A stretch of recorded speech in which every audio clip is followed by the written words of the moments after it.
Hey there, YouTube squad. How are things? What's new and exciting? Have you been exposed to a litany of fails? I know I have. Just a couple decades of it, no big deal. Pardon my pardon my wardrobe adjustments. You know, I like to wear blaze orange because nothing says don't run me over or shoot me like blaze orange clothing. So there you go. Got some I got some lime green for you too there, folks. I know our viewers all love fluorescent colors, so we'll be rocking them. So today we'll be talking about a litany of fails: space weather, earth weather, and I don't know. How about hot cocoa production? That sounds exciting. You want to know what goes in my hot cocoa? Okay, well I'll let you know. If I can get my phone to, there we go, it's working. So I like to use coffee, black, strong coffee. Then I take some brown sugar, like this much. See that? That much. That's just, I don't know how much, some amount. It's some amount. Little cayenne pepper. And let's don't forget a little cocoa. Just a little bit of cocoa. And there you go. And then we're going to take my fantastic swizzle stick. This is how you start out a Sunday morning, folks. With hot cocoa. Maybe it'll prevent you from going completely loco, but I doubt it. I doubt it. It's going to be a fun day of copes on the internet, so get ready for that. You're going to enjoy it. It's going to be a delight. You're going to have an amazing day on the internet. It's going to be so fun for you, folks. The copium. The copium will be strong with all of you. So yeah, a litany of fails. There was a document dump. A document dump. A lot of people wanted the document dumped. Yes, I got cocoa on the counter and I had to lick it off. So documents got dumped, and those documents contained redactions.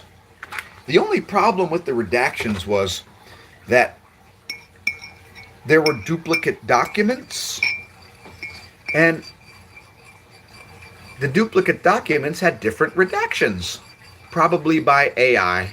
You know, AI, you've heard of that. We've talked about it on the channel many times. It stands for artificial intelligence, but it needs to be rebranded since there's no intelligence in it and it's only propped up by fraud. Oh my gosh. Yeah, so the DOJ said, hey, we've got all these documents. Here's like a tiny bit of them. And then everybody's like, release the documents, release the documents. And now they've released the documents. Well, millions more pages. And here's the fun part.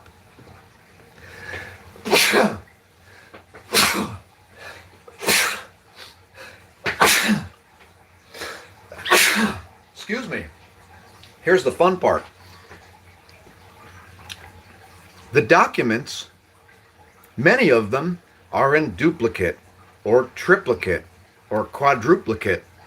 And because they used AI to redact some of the things in the documents, having the duplicate documents means that they're not even correctly redacted. So the documents went up, and then they came back down, and then they went back up again 10 minutes later. I don't know, some kind of server glitch or something like that. And now they're back. And you can read the emails from people like Elon Musk and people like Jeffrey Epstein and so many others that so many coping people definitely don't want to read about. So not only did they delay releasing the documents, They're like, we we can't release the documents because we've got to redact them. Then they failed at redacting them or recognizing all of the duplicate documents, which is how they failed to redact them. And then they released them, and some of the redactments are not centered over the word correctly, which means you can still read the word. This is government competence at its finest. Pardon the biting sarcasm, but it's more than due. So, yeah, it's going to be a day of cope like you would not believe. It's going to be a busy day on the internet. People are very bored and locked in and not getting exercise and losing their minds, as might be actually reasonable on a day like today. The Sunday before Super Bowl Sunday. Well, it's a Super Bowl, all right. It's going to be a super marathon of copium all day, all week, and you're going to be hearing about this shit for decades. So buckle up. It's going to be fun. And if you think you've been seeing some incompetent shit for the past 5 years, just wait. Just wait. Just when you thought stuff could not get any more, that's spelled FCKD.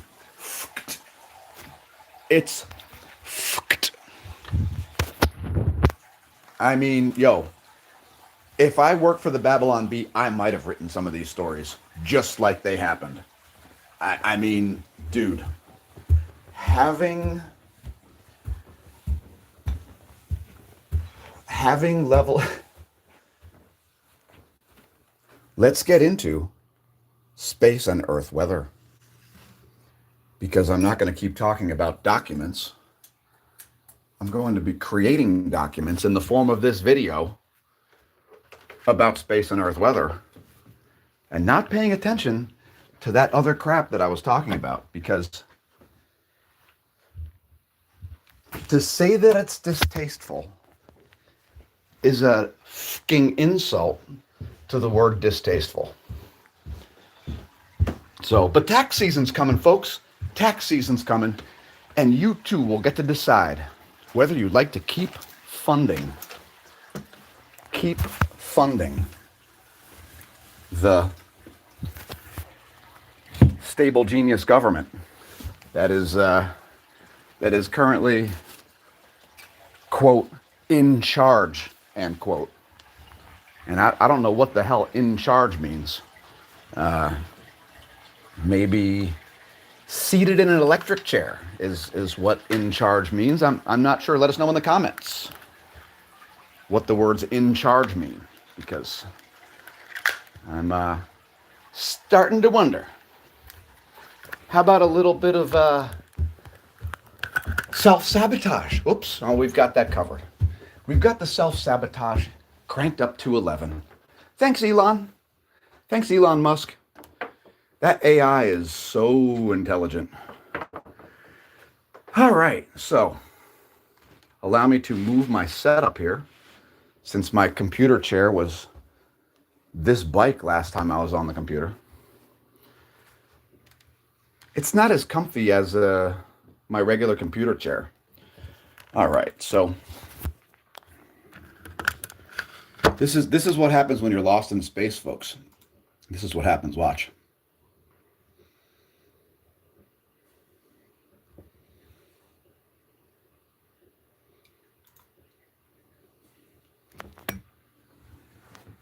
Oh my God, I'm lost in space. Look at that. There I am, lost in space. Are you planning on moving away from Earth? Let us know if you've constructed a supervillain style escape pod for your bunker. Let us know about your bunker details. Just don't tell us where it is in the public chat. All right, so let's talk space weather and Earth weather. We're going to bring up our consoles here and just talk about all these things that have nothing to do with child sacrifice Let's don't talk about child sacrifice. Um, let's don't talk about that all day. How about that?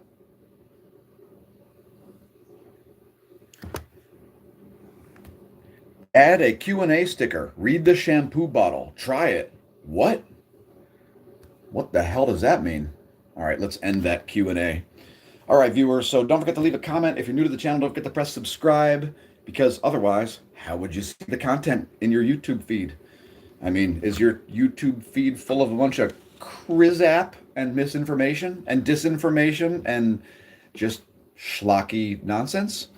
I know mine is certainly got some interesting channels, but that's because we have to preempt a lot of our comments, figure out what people will say before they say them, and then know how to respond. You know, people think that storms are man-made now. There are people that are frightened of sleet, not just fog and rain and snow anymore. No, now they're spooked of sleet. A man in Texas just discovered sleet for the first time at age 60. It's a fascinating time for information itself, folks. People are really using the internet to its full extent, as they have access to nearly all the information mankind has ever known throughout history. Anyway, here are the last few hours of the closest star, the most interesting one at which to gaze. Yeah, it's even more interesting than Cygnus X3, but we're going to talk about Cygnus X3 today because it's a Sunday. Yeah, Sunday. We'll talk some cosmology stuff. And we really hope that pages load today. You never know. You know, you can start a live stream before 7 a.m. and hope that anything loads, but good luck to you. Good luck to you, folks. We wish you all the best in any of your own devices functioning. Now, Microsloth may give me access to my own device here. I don't know. Are you feeling charitable today? Hey, check it out. We've had some solar flares. A nearly X-class event just a few hours ago. So that's exciting.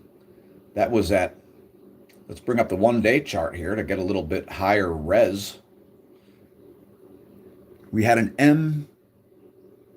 M6.64 class solar flare at about 10 o'clock this morning, universal time.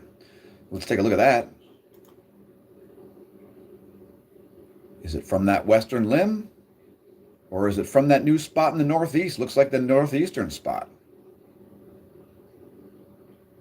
There's that M6 class event. That's a pretty good one.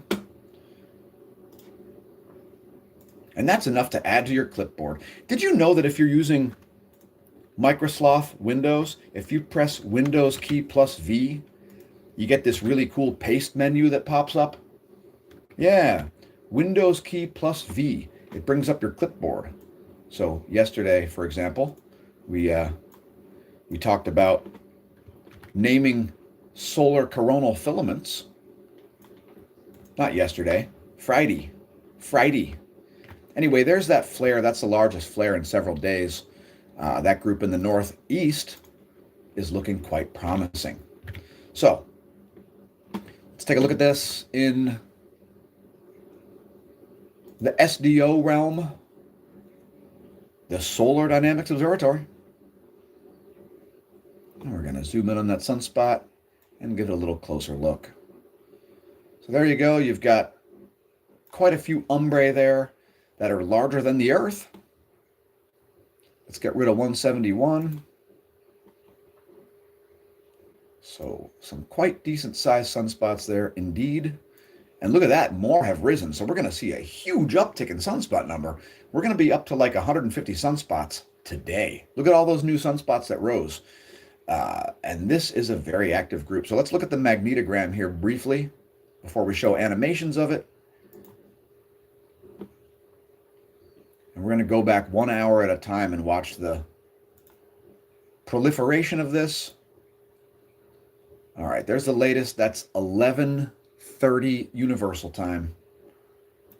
There's 10:30, 9:30, 8:30, 7:30, 6:30, 5:30. We're just going back hour increments here. It's looking pretty stable here over the past 6 hours. But anyway, there's the newest. And we'll put 171 back up. So this is a beta gamma class sunspot group, and it probably is beta gamma delta class. Let's take a look at magnetic fields once again here. I mean, yeah, this is an active sunspot. Look at how much magnetic shear there is there. You have very strong fields right in this area. So yeah, this is definitely going to remain a flare player. That is a volatile sunspot all day, 6 days a week, and twice on Sundays.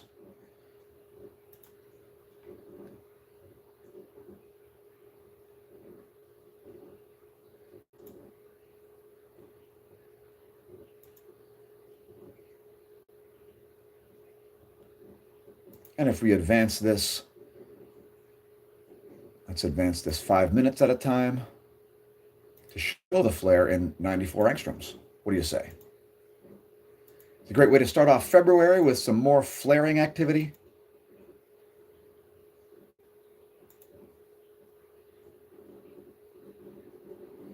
There's 10:06. That's a pretty good view. Let's get rid of the magnetogram. Actually, I'm going to add a layer here. Let's add a layer. We'll put 304 angstroms in there. Get rid of the magnetogram.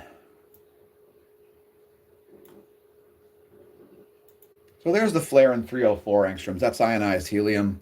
Here it is, including the 94 angstroms. And if we look at 94 plus 131, that's a great flare view as well. There's that M-class event.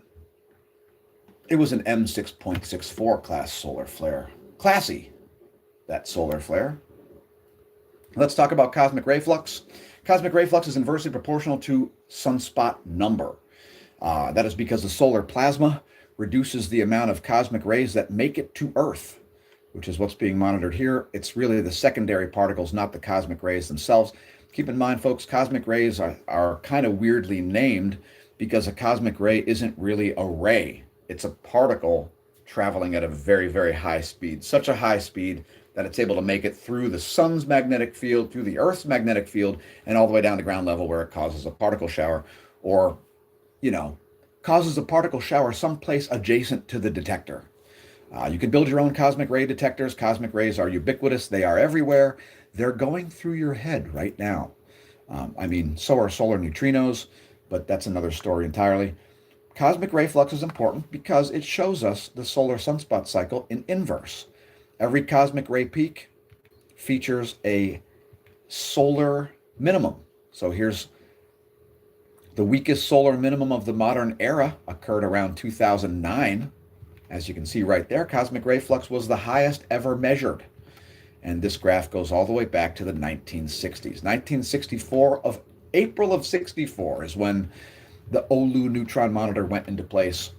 And what you're seeing here, this is the 30-day chart that shows this 4-Bush minimum, which was the last major geomagnetic storm impact and proton event that caused this huge reduction. And you can see there is an ongoing reduction in cosmic ray flux. We are at the lowest level in 22 years. One of the cosmic ray point sources, the only known cosmic ray point source, is this object right here. It's called Cygnus X3. It is located in the Milky Way galaxy, about 6,000 light years farther away from Earth than the galactic core. Cygnus X3 is a high-mass X-ray binary, and it features a white dwarf star and a more massive object, which is appearing to siphon material off of the white dwarf star and catapult it toward our solar system from 32,000 light years away. So this is a very, very strange object indeed, and it is also a strong X-ray source. Now these are the X-ray emissions from it, and Cygnus X3 is famous for having a, quote, little friend, end quote. And what that means is that that's the more massive object that I was talking about that is orbiting their common center of gravity with that white dwarf, and there is a crazy plasma jet that comes out of X3. So we're going to show some imagery of this for once. So if you click on Simbad here from the Neil Gorell Swift Bat Transients X-ray Observatory, you can bring up the EDS portal and Aladdin and so forth. So here is otherwise known as V1521 Cygni. Again, it is a high mass X-ray binary. Some people think it's an exotic object of some sort because it sort of defies cosmology in some ways. Some people think it's like a neutron star or a black hole or something like that right next to a white dwarf. But one of its jets is oriented right toward our solar system. So I think I clicked the wrong thing there.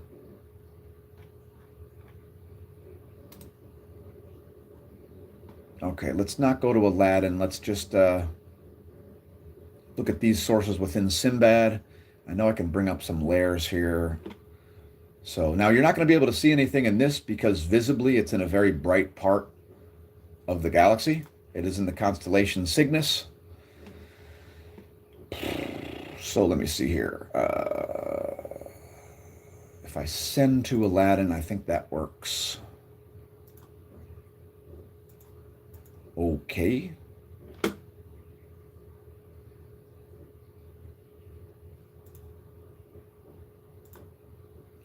Maybe Chromium don't like it. I don't know. CDS portal usually works. Let's try this out. All right, so here we go. We're going to show you Cygnus X3 here, the only known cosmic ray point source. So anyway, there's the constellation Cygnus. You will find this, the brightest star in Cygnus is Deneb. But if you zoom way, way in, and then you switch to a layer that shows X-ray,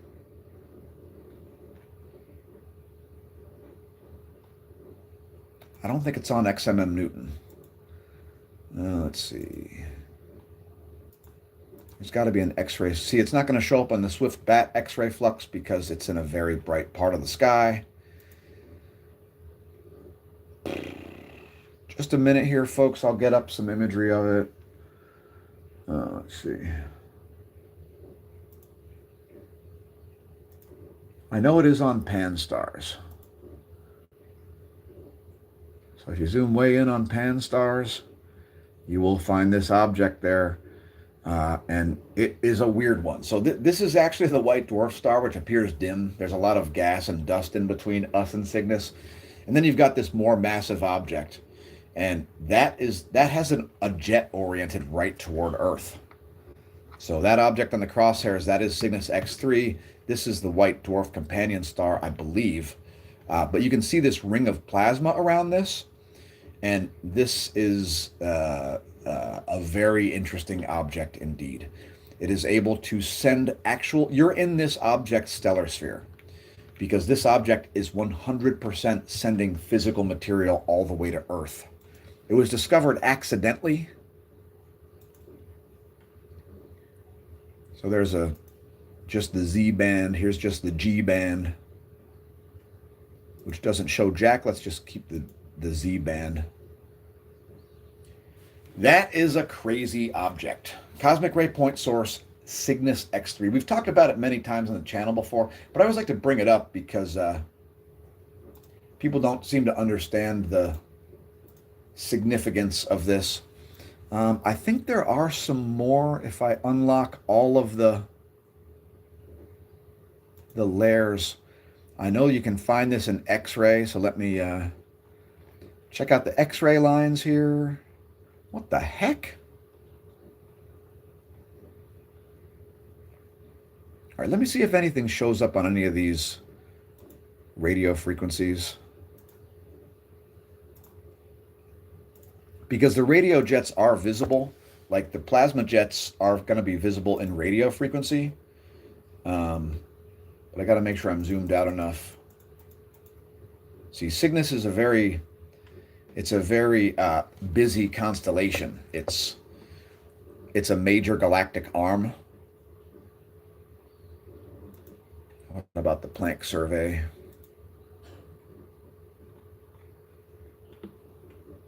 I mean, you can see a little bit of plasma there in the Planck survey. Let's see.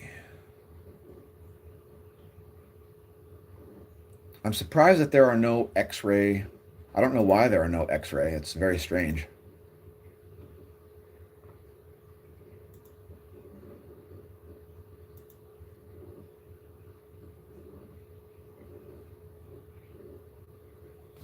I guess I should be showing you the output. I mean, you can look at carbon monoxide. There's no carbon monoxide jet associated with that. Let's see. There may be something in infrared, actually, because there is going to be some thermal energy. See, every time they change this site around, it becomes difficult to... Man, why the heck is it not showing? It should be showing me the freaking X-rays.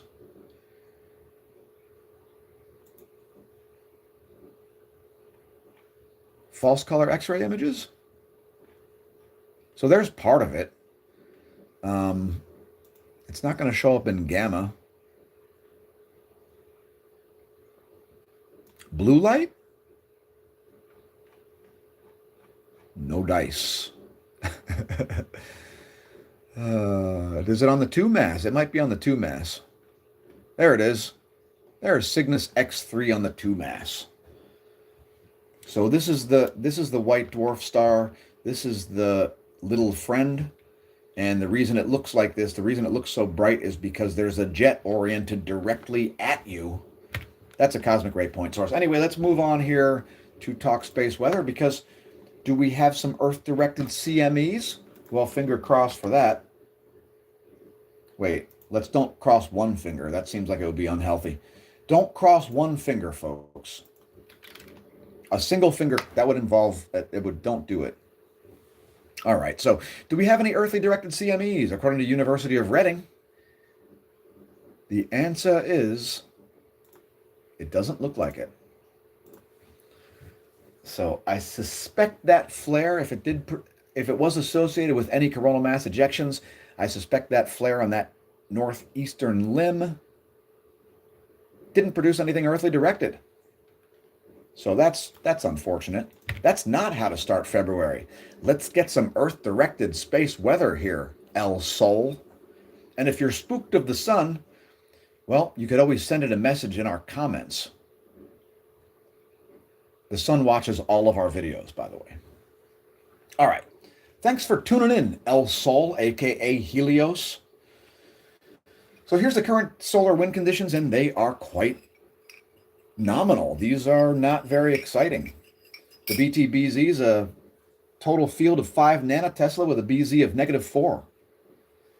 The solar wind density is only about 2.5 protons per cubic centimeter. That's this orange line. The yellow line here is the velocity, about 337 kilometers a second. That's a very slow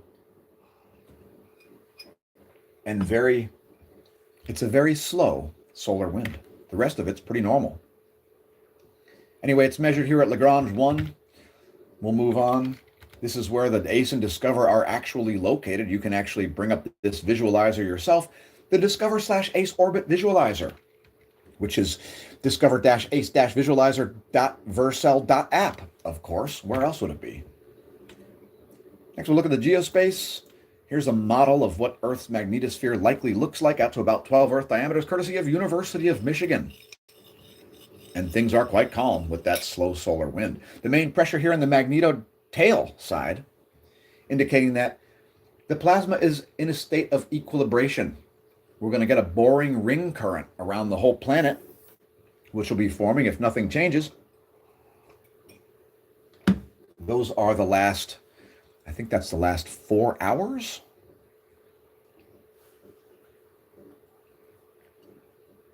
So coming up to about 1300 universal time.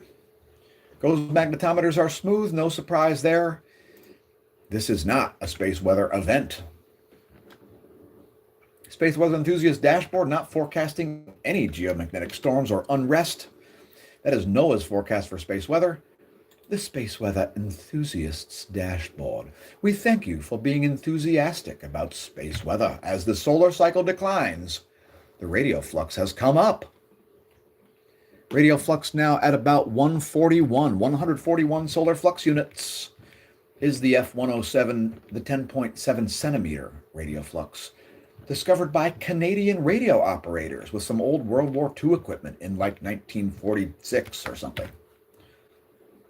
Sunspot number, kicking off February with a sunspot number that's about to jump a lot. Expect to see sunspot number go to about 150 just today because of those new spots that rose and formed in the eastern longitudes. So there you go. Sunspot number is currently at about 109, 108 sunspots, something like that. It's going to be up here at the next update, courtesy of Royal Observatory Belgium, the King's Observatory. Yeah, the King of Belgium. Belgium has a king, dudes. And it's not Wout van Aert. What happens when the ring occurs around us? Absolutely nothing, Irvin. That ring current that's going to form around the Earth, that's magnetohydrodynamic pressure. Plasma forms this, and when there's no new inputs, it wants to reach static equilibrium. So everything in the universe is striving to reach static equilibrium. And when you sort of have a system that's as dynamic as the Earth system, and then you blast it with plasma, and then you just give it a really steady stream of plasma, it will become very like uniform. And so that's why you get this like ring-like current around the magnetosphere. Again, keep in mind it's magnetohydrodynamic pressure. So, and thanks for asking, but let me go back to that slide again. Because here, check this out. We're just showing the pressure. This is nanopascals. This is magnetohydrodynamic pressure. But these maps also show the density. So here's the density. This is showing you that the plasma is very dense at the bow shock and dense at the magnetotail side, because the blue shows high density and the white shows low density. So you can see the magnetotail here is a low density plasma zone. And then as the solar wind comes in, then it sort of modulates this bow shock region. And then if you look at the velocity, that's a different thing entirely, because on the magnetotail side, you can see that the solar wind back here, it's being re-accelerated into the solar wind to the extent that it's not being pulled back into the Earth system. So part of it gets pulled back in, part of it escapes into the outer solar wind regime. And that's why you get this high velocity on the magnetotail side. Hopefully that helps. But yeah, magnetohydrodynamics are a little bit weird because the main forces that are at play here are not gravity, temperature, humidity, pressure. It's mainly electrodynamic forces. So here is that's the sunspot number again. Here's our coronagraph, and let's see if we had any CMEs.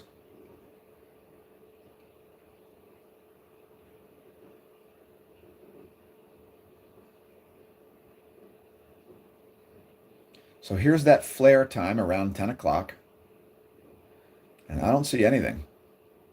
Although it only does show. Yeah. Is there a CME? I don't think there's a CME associated with that. Let's look at stereo A just to make sure. Yeah, I mean, Irvin, and thanks for commenting. This is why we say Earth is croissant shaped.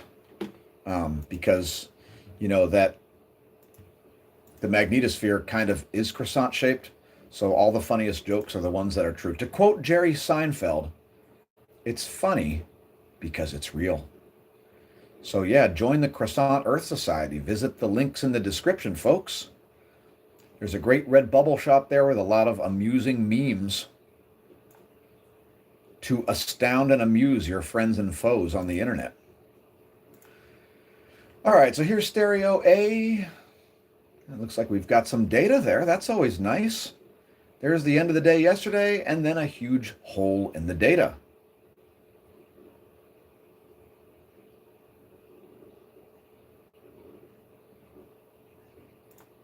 Anyway, if you look at the end here, we do have 10 o'clock covered, and I don't see any CMEs. I don't think that flare even had any CMEs associated with it, but we're going to look more in depth First, the locations of the planets.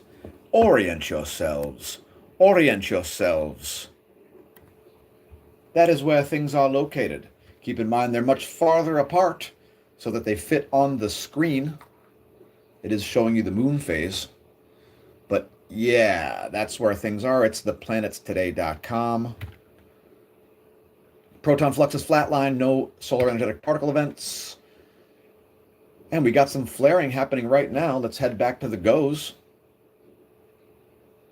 Don't be surprised to see an X-class flare from that northeastern sunspot group.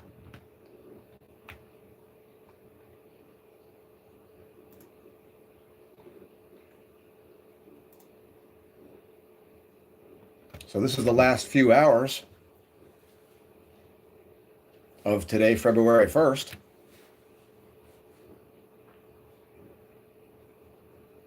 That is a very compact and very volatile and magnetically complex sunspot group. So that is definitely one to keep an eye on. And when I say eye on, the pun is intentional. Anyway, back to our regularly scheduled data. We're going to take a look at the heliosphere next. And here it is. Here it is, folks. Here it is. Since we didn't do a video yesterday, at least not this kind of video, let's show the heliosphere as Earth moves into a South Pole-oriented magnetic sector. So there's the heliosphere in terms of its magnetism. This depicts stereo A, which is ahead of Earth orbitally speaking, as Earth chases stereo A in this direction. And then you've got over here, you got stereo B. But the majority of this data is from ground-based observatories right here on Gaia, or whatever you'd like to call it today. Yeah, those good old ions. Ions are our friends. They induce chemical reactions, you know. Anyway, that's what's going on in the heliosphere. Earth has recently moved across a couple of current sheets into a South Pole-oriented magnetic sector. And no, that is not the portender of doomsday either.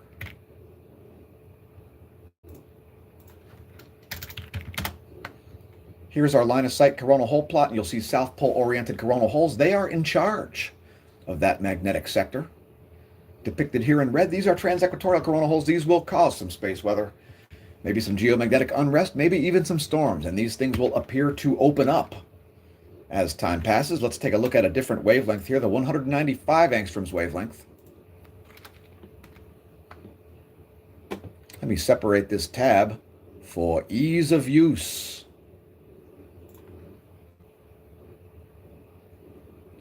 Tab search is now pinned to your toolbar. Well, thanks. Thanks for doing stuff I didn't ask for, AI trashware. Great job. Whoever designed you must be a wizard of coding, trashware. Way to interfere with everything all the time, barely functional junkware. A fine job. Thanks, Sundar and company. Sundar and Satya. Thanks, Satya, doing a great job over there at Microsloth. What a fantastic operation you got running there. Pardon my biting sarcasm. Geez, how about devices that function?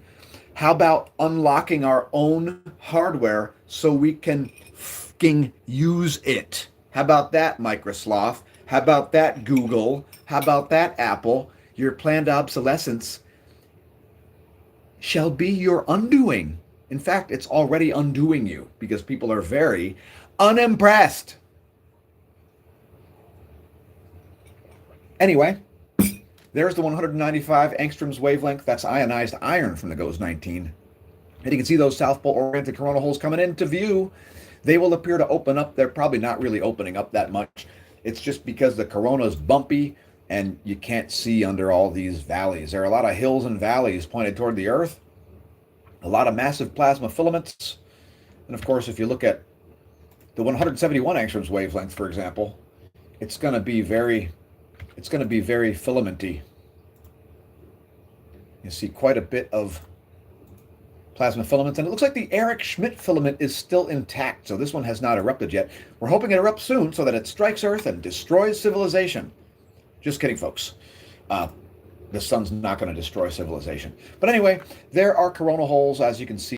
Our South Pole oriented Earth is now in a South Pole oriented magnetic sector, and let's move the hell on and get this show on the road, because there's plenty more stuff to cover, like these magnetograms. They are kind of important. So let's just look at the latest here. We're going to watch the evolution of this exciting sunspot group, and you can see the leading umbrae there are growing. That's yesterday plus today, so January 31st through February 1st to date. Thanks for leaving a comment, Billy McFarlane. I'm going, all right. The question is, where am I going? And I might be moving to a different plane of existence, because I'm pretty sick of this one. How are you going? I'm living in a corporatist plutocracy, or you could say a plutocratic corporatist state. We're located in Lehigh Valley, Pennsylvania, by the way, if you're wondering. Anyway, there's the full magnetogram. Obviously, the most likely place for flares, since there's a flare happening as we make the video, would be this sunspot group. So continuing on here is, are we going to stick, we'll go to El Teide for the red light imagery. Once again, yesterday plus today. There is a gap in the data there because this is a ground-based observatory, but you can see quite a bit of growth there. And those leading sunspots are like speeding away from the trailing ones, which is always interesting. You can see these sunspots are, relatively speaking, moving in the wrong direction. Retrograde sunspots, folks. Oh my God, you might be spooked of retrograde sunspots, but you shouldn't be, because the sun's not going to kill you. The sun is the source of all life and energy on Earth, so it really shouldn't be feared. It's just ridiculous that anybody is spooked of the sun. But there are utter idiots on the internet who tell people to be spooked of each possible thing, whether it's sleet, fog, clouds, contrails, the sun, space, other stars, Betelgeuse. I mean, the list goes on. Are you spooked of Venus in retrograde, Mercury in retrograde? If so, feel free to press unsubscribe from the channel.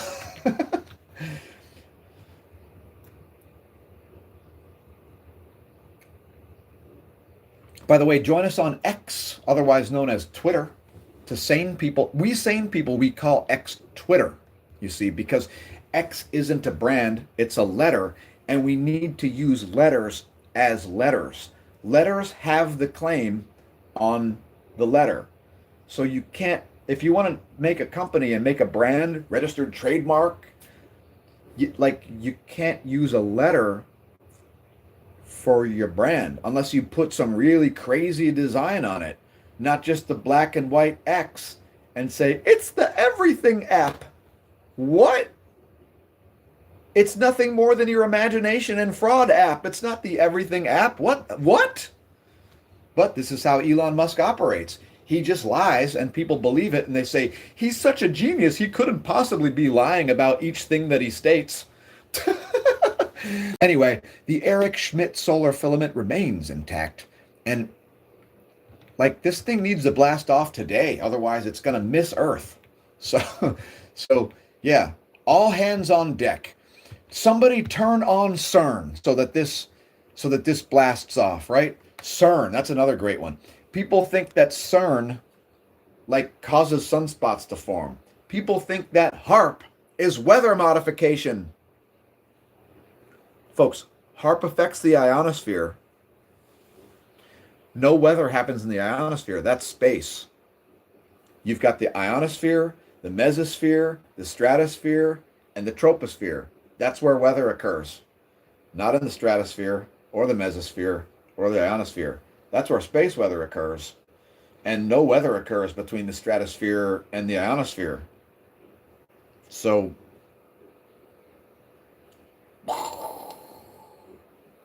HARP, it's not weather modification. If you think HARP is weather modification, now might be a good time to unsubscribe from the channel. Thanks. By the way, the wizards of AI would like you to follow them, and this is the kind of lead that they're they're going to give you. Yes. Follow us. We are so smart. That's supposed to be Sam Altman, by the way. And AI is so bad at its own job that AI doesn't know what Sam Altman fucking looks like. Are you kidding me? Like, dude, this is pathetic. I'm not going to start typing AI prompts in this stream, but here's the problem with the AI branding, folks. Let me just break it down for you one more time of 6,000. It's branded as artificial intelligence. There's no intelligence in it. The only thing that's artificial is that it's intelligence. It should be called TF, total fraud. Like, what? It's machine learning. This is no more complex than a series of mechanical gears. It's like, if this, then that. If this, then that. Large language models are nothing more than probability indicators. The reason that they can't put together a coherent sentence or a book report or a report on anything or make an image correctly is because they don't know anything, have no capacity to know anything, don't understand what the language means, and are less intelligent than a fucking parrot. Parrots don't know what the words mean. Parrots are actual intelligence. Large language models aren't. A parrot can do, a parrot has more compute than your fucking data center. All right, now that I've gotten that out of my system, make sure you follow us over on X if you want to name solar filaments. We named that one after Eric Schmidt. Yeah, one of the founders of Google has that filament named after him, and it's still intact. You see, there it is a couple days ago. I'm hoping it strikes Earth after blasting off and creates another massive geomagnetic storm. If you're spooked, get in your bunker and press unsubscribe. Electron flux here well into storm levels, which we actually forecasted. And there you go. Expect bad GPS performance because the Earth has had some massive ionic plasma infusions from the most recent geomagnetic storm. So there's that. Expect your GPSs to work badly. And here's the environment through which they must communicate. The coupled thermosphere, ionosphere, plasmasphere, electrodynamics model. This is depicting the free ions from about 26,000 miles of altitude where your GPS satellite is located all the way down to ground level where your handset is located. When your GPS has to communicate through a lot of free ions, you can have errors of thousands of miles and log a bike ride with an average speed of 10,000 miles an hour. Yeah, I did that. That was the thing. Since there's a flare going on right now, we've got some radio blackouts happening. So right now, Atlantic radio blackouts. You see? There it is. Wow, I forecasted it by understanding the physics. So there's the forecast. The deabsorption region predictions. That is the solar flare that's occurring as we make the video. It is causing radio attenuation, quite a lot of it, down to about 15 megahertz. So there you go.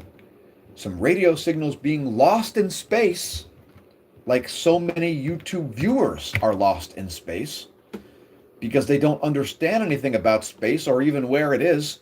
Here's a diagram of where it is, by the way. This is where space begins. You see this line that says D region? That's the bottom of the ionosphere. Space weather happens from here to the sun. Earth weather happens below here. And this is why the Schumann resonances are not space weather. I know there are channels that will tell you that the Schumann resonances are space weather. The Schumann resonances bounce between the lithosphere and the D region of the ionosphere. So that's where they come from. And of course, the sun presses down in the ionosphere and causes it to puff up at the same time in the daytime, and then it releases it, allowing it to lift up and compress at nighttime. That's how the ionosphere works, because the sun is infusing a bunch of radiation, both of the ultraviolet and infrared varieties especially, into those layers. Next is our ionosphere map, and we've been seeing the migration of the South Atlantic anomaly on the channel. We've been covering it for years, actually. And this lovely real-time data actually shows us where it is like snapping around on a daily basis. So that's why I like to cover it, because people are spooked of things they don't understand, and the ionosphere is one of them. So here's the raw vibrational frequency for the ionosphere. You can see that higher frequency in the daytime. That is the sun's energy. And when I say energy, I mean infrared and ultraviolet light especially. Although there are X-rays as well at the ionosphere level. Keep in mind, things like X-rays and extreme ultraviolet, they never reach the ground. This is just showing the F layer. So it is at about 200 to 300 kilometers of altitude, depending on the time of day and so on. That's the F layer. Hopefully your YouTube feed is not an F layer of nonsense. And here is the anomaly in megahertz from a 30-day median. And it is indeed showing us that the South Atlantic anomaly is over here off the west coast of South America.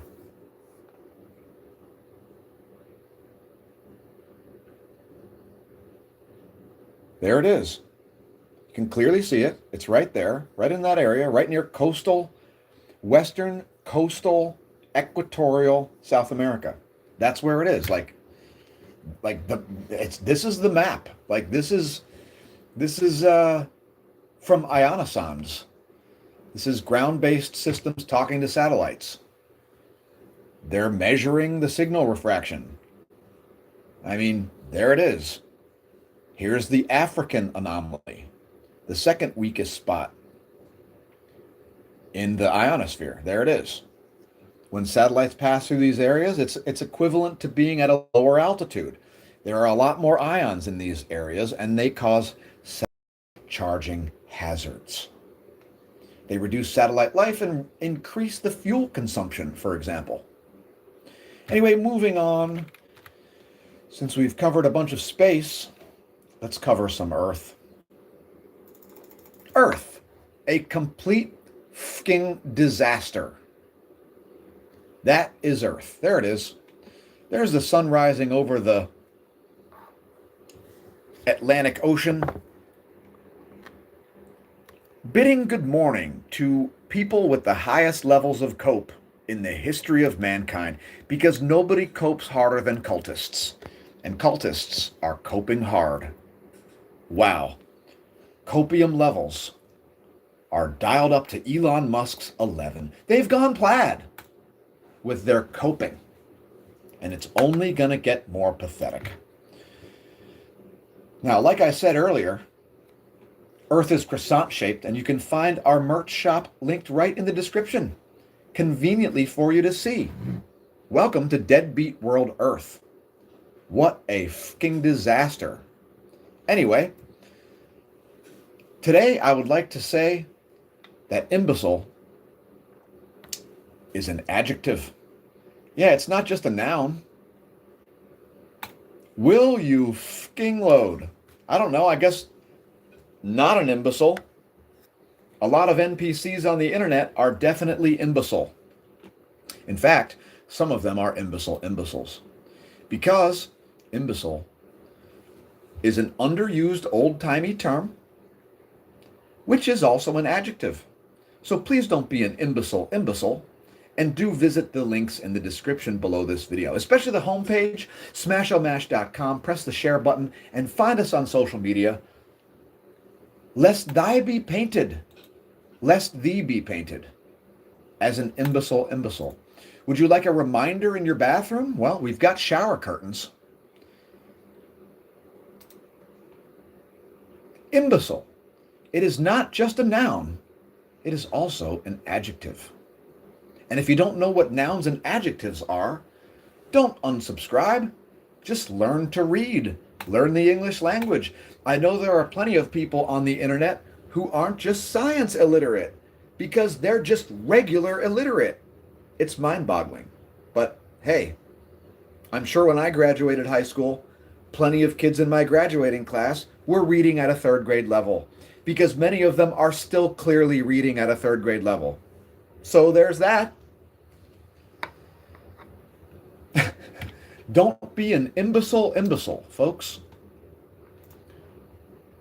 You could also say don't be a moronic imbecile or don't be an idiotic imbecile. That would be a good one. But I like don't be an imbecile because people think that I'm using it wrong, I guess.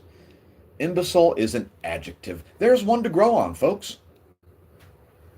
Here's a U.S. water vapor map.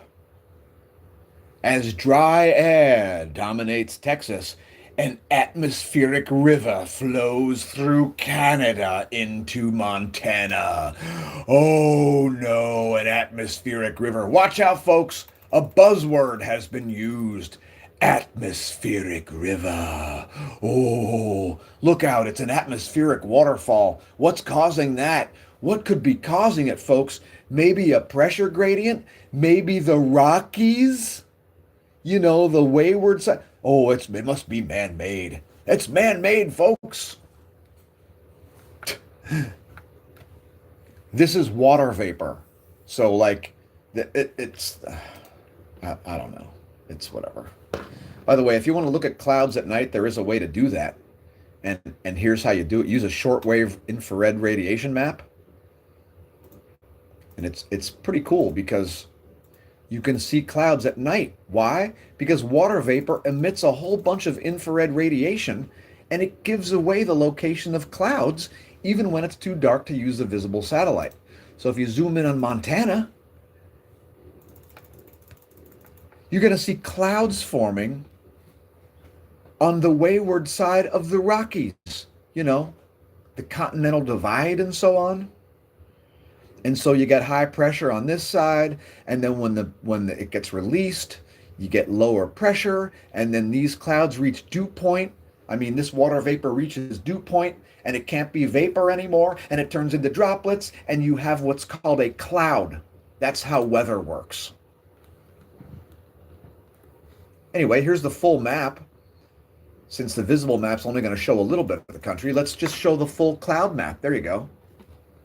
The shortwave radiation, it'll show you if you're likely to be able to see the aurora without using an actual regular visible satellite image. Isn't that special?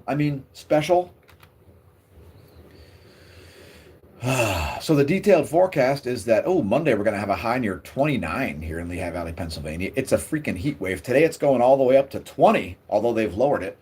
With the wind chill values as low as -11, with gusts up to 30 miles an hour. I may cancel my hike today because that sounds depressing. Not as depressing as the economy. Not as depressing as basically the entire planet. But, okay, it's not depressing. To quote Gordon Ramsay, this place is borderline depressing. Borderline depressing. I'm almost depressed by being exposed to this shite. Shite. What a pathetic joke Earth has become. Anyway, how about a little incompetence for you folks? All right, so check out these heavy rains. This could be causing some landslides in Oregon. Shout out to our viewers from Oregon and Washington and from all around the world. There's the U.S. Doppler radar map. That is the radar.weather.gov. And dag, you got 4 inches of snow overnight in Fayetteville, North Carolina. Dude, can I find it on a map? I don't know. Maybe. It's a pretty big city, right? So I should be able to find it. Right? Right? Because I have no idea where it is. There it is. Okay. Near Fort Bragg. See, I should know that. But there is, there's, it looks like you dried up. So, hey, it's shovel time there, Jerry.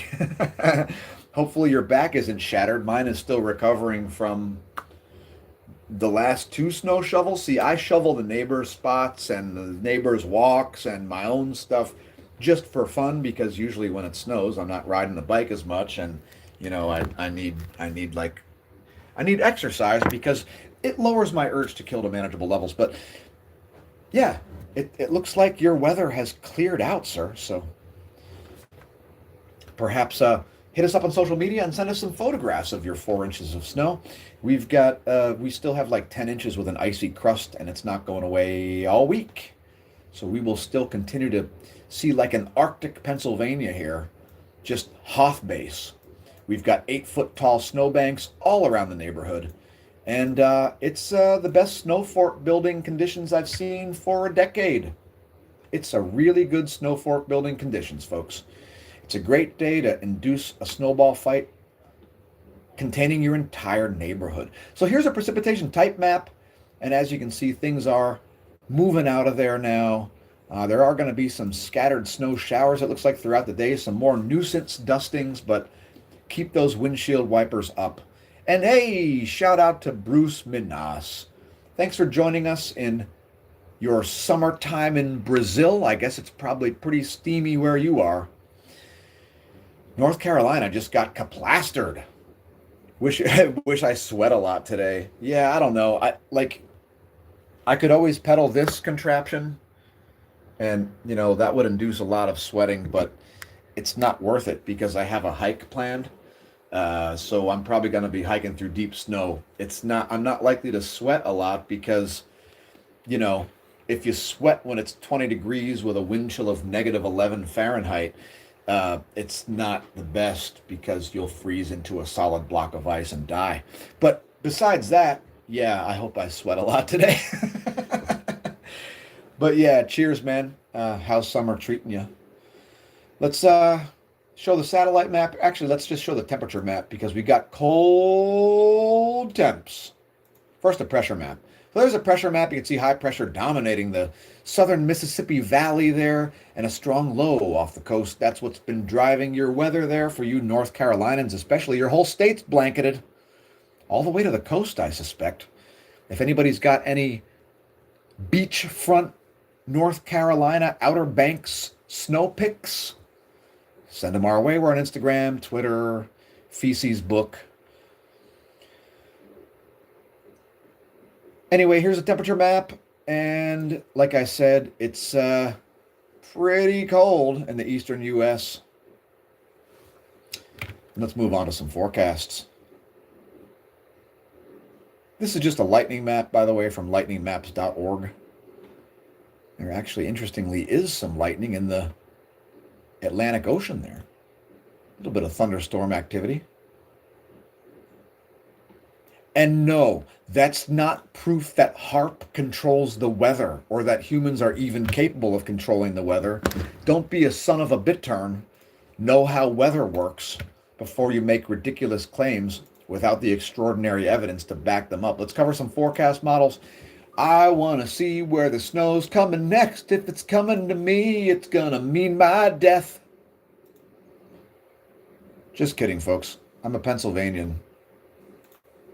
Real Pennsylvanians scoff at the snow. And here's the best part about the snow, folks. Let me just share a little anecdote with you. I'm going to make a short about this, but I'm going to preview a short on a live stream. Normally we do that opposite. We put out a short teasing a live stream, but here we're going to tease a short in the live stream. One of the things that's really cool that happens when you live in a residential area and you get consistent snow that stays on the ground for an extended period of time, you get a big snow, it stays cold for a long time, doesn't melt, because you get a dog urine map of your neighborhood. So if you walk around when there's all that snow on the ground, pay attention to your dog urine map, all right? The dog urine map tells you which corners are popular with those mutts out there, all those mutts and mongrels, those flea-bitten man's best friend types. This way you know where they hang out, right? If you want to hang out on this corner, but you see that there's 6 different dog urines there, that's not the best corner to hang out on because that's like the dog's corner. That's their spot. Find a different corner, right? So yeah, be cognizant of the dog urine map. It's a very valuable piece of information that sits there. It just tells you for weeks, like, this is where the dogs pee. Look at this corner. It's a dog pee free corner.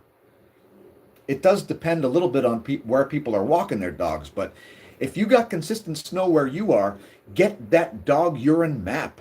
Maybe even put the spots on the map. Put like 3 dots for 3 dogs or something on that corner, and mark up the map. And then you'll know where these mutts and mongrels are hanging out. It could help you out. Maybe it could help you if you're being chased by dogs. Because if you're being chased by dogs, just run to a spot that's going to have a lot of dogs. They'll probably get distracted, sniff the urine, and you'll be better off. So that's one to grow on. See, you get all this additional important information from the channel that you could never get anywhere elsewhere. So you're welcome. Dog urine maps. Capitalize on that snow by knowing where these mangy mutts and mongrels are taking leaks. If you got like 16 dogs that are taking leaks in front of your place, then either you have a dog or maybe you smell like one. That could be a thing. Let's hope not. We hope that you're feeling good and smelling better. Why the didn't you draw my fucking map, you son of a piece of sh... All right. Last but not least, we're going to show the jet stream. We're going to show jet stream temperature anomaly and positive accumulated snow depth change. So you can currently see this huge dip in the jet stream as Canadian air infiltrates the U.S. again. Like Somalian pirates, the Canadian air. Thanks, Canadians. Can't you just chug Moosehead and leave us alone with your cold air? We'd like the snow to melt one of these centuries, please. Some of us like to do shit outside, and your shitty Canadian air is preventing this. So, to quote Cyrus, if you've watched Trailer Park Boys, you may know who Cyrus is. Fuck off. I've got work to do. All right, so here are the jet stream forecast. That's a GFS 72-hour, 250 millibar wind forecast. And look, after the wave of cold is going to come another wave of cold. First time. Don't worry, folks. By mid-February, this shit stops. And, don't be surprised to see a 60 or even nearly 70-degree day in eastern Pennsylvania in February. It happens all the time. It will not be surprising at all, because if that jet stream kinks the other way, never mind. We'll show you the jet stream in a minute. Here is the temperature anomaly forecast in degrees Celsius. Unseasonably warm weather west of the Mississippi. Unseasonably cold weather east of the Mississippi. There it is. 72-hour GFS. Read them and weep. Read them and weep. Hopefully you're not a creep, and hopefully you're not implicated in any child sacrifice. Let's just hope. Barium, Ba, Al, aluminum. Yeah, you're right. Those are chemicals in Earth's crust. So, here's our total accumulated positive snow depth change forecast, and a little bit more snow coming to the northeast. But it looks like it's going to miss us, and I'm frankly neutral on it now. So, whatever. But anyway, there it is. Positive snow depth change forecast based on the GFS 72-hour model in inches. All right, so here are the jet streams of the eastern world. I said we'd show them. There they are in near real time, courtesy of dullschool.net. And what I'm talking about is the jet stream. You see, it gets kinked, and that pulls cold air down from the Arctic, or sometimes it pulls warm air up from closer to the equator. That's the main driver of your temperature, is the jet stream. That's the upper level winds. This is the 250 hectopascal winds, which is basically the same forecast that we showed you. This one right here, it's basically the same thing. It's just a different units. That's millibars, which is based on inches of mercury, and this is hectopascals, which is based on pressure.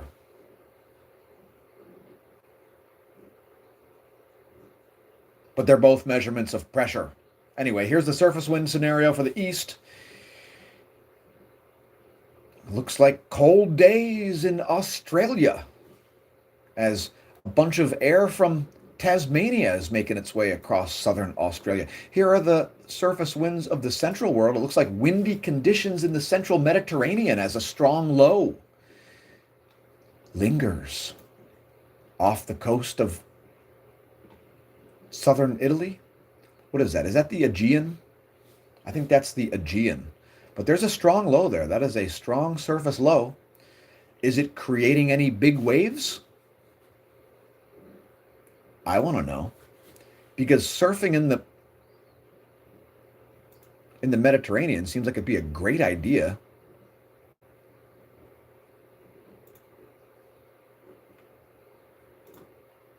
We got some 16-footers there in the Mediterranean. That's pretty impressive. Looks like a day to surf the desert banks of the African north coast. I am always interested in the planet's largest waves. Where are they really located? Southern Ocean? Nope.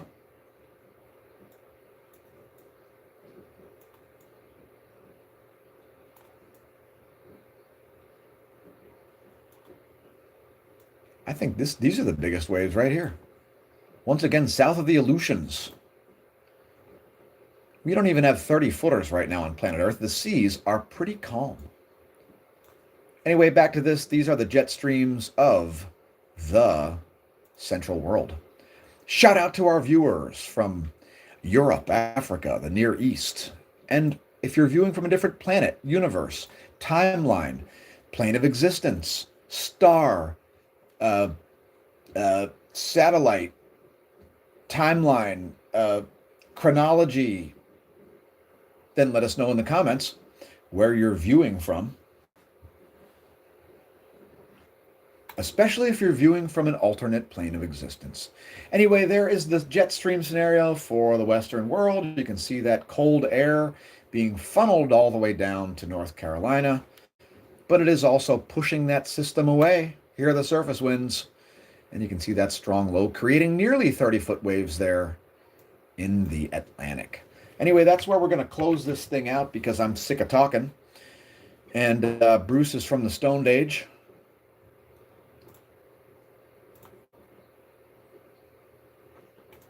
And Bruce is an American. You know, that's the amazing part about Bruce. He's an American. He just happens to be a South American. So thanks for leaving comments, everybody who has. I've been your host, Dan, a.k.a. Smash-O-Mash, signing off. We're going to be keeping an eye on this sunspot group, whatever it's called. And don't be surprised to see X-class flares. And fingers crossed for the Eric Schmidt filament to eject. Because if it ejects now, it's likely to produce a major geomagnetic storm here at Earth. So yeah, that's where this stream needs to end.